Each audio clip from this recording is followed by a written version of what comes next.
টুপি পরার গুরুত্ব কতটুকু? একজন বলে টুপি পরার কোনো গুরুত্বই নেই।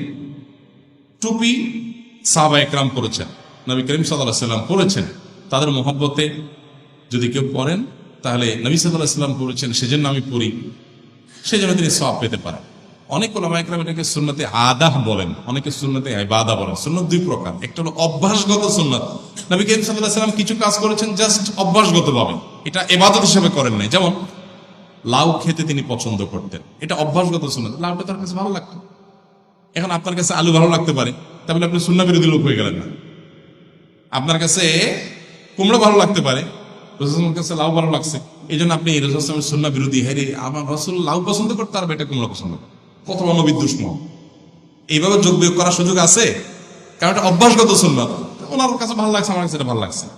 ইবাদতগত সুন্নত যখন হবে তখন আপনার নবী সাল্লাল্লাহু আলাইহি ওয়াসাল্লামের পছন্দের আদার অন্য কোনো পথে যাওয়ার সুযোগ। এই জন্য সুন্নত দুই প্রকার, অভ্যাসগত এবং আরাবিয়ানরা যে ধরনের পোশাক পরতেন সে ধরনের পোশাক পরছেন, এটাকে বলা হয় অভ্যাসগত সুন্নাহ। তখনকার মানুষ যেগুলো পড়তেন উনি সেগুলো করছেন।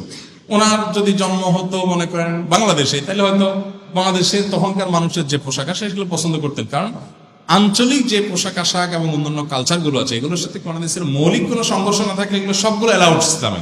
সব দেশের সকল সংস্কৃতি ইসলাম অনুমোদন করে এবং মানুষের মানে মাটির প্রভাব ব্যক্তির উপরে পড়ে, কালচার উপরে পড়ে, সেগুলো ইসলাম অনুমোদন করে যদি কোনো দেশের সংঘর্ষ না থাকে। তাহলে নবী সাল্লাল্লাহু আলাইহি ওয়াসাল্লাম তিনি টুপি পরেছেন, অনেক ওলামা ইকরাম বলেন এটা আরাবিয়ানরা তখন টুপি পরতো, তখন মুশরিকরাও টুপি পরতো, মক্কার কাফেররাও টুপি পরতো, ওখানকার লেবাস ছিল টুপি পরছেন।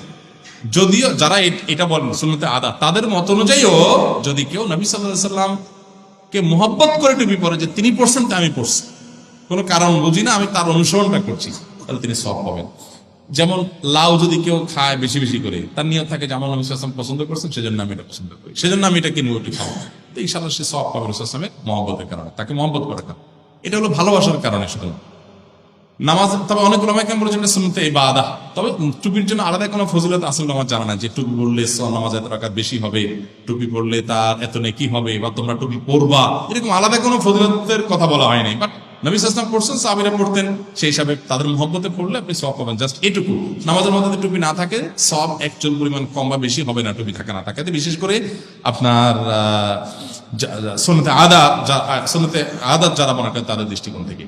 এখন আমাদের সমাজে অনেক সময় দেখা যায় নামাজের সময় টুপি না থাকলে কি করে মানুষ। এক সময় তো বললাম নামাজের জন্য ডাকলে বলতে হুজুর টুপি নেই, মানে নামাজ পড়বো কেমনে টুপি নেই, এটা পরনের লুঙ্গির মতো হয়ে গেল আর কি, যে লুঙ্গি নেই হুজুর নামাজ পড়বো কেমনে, ওটা তো 70 টাকা ফরজ। পোলামান বলতো টুপি নেই, টুপি না থাকলে সমস্যা কি, টুপি ছাড়া নামাজ পড়া যায়। অনেক মসজিদে দেখা যায় যে ওই যে ওই গরুর মুখে যে দেয় ওইরকম টুপি রাখে, বাঁশ দিয়ে বানানো, প্লাস্টিক দিয়ে বানানো, ওইগুলা মাথায় একটা দেয়।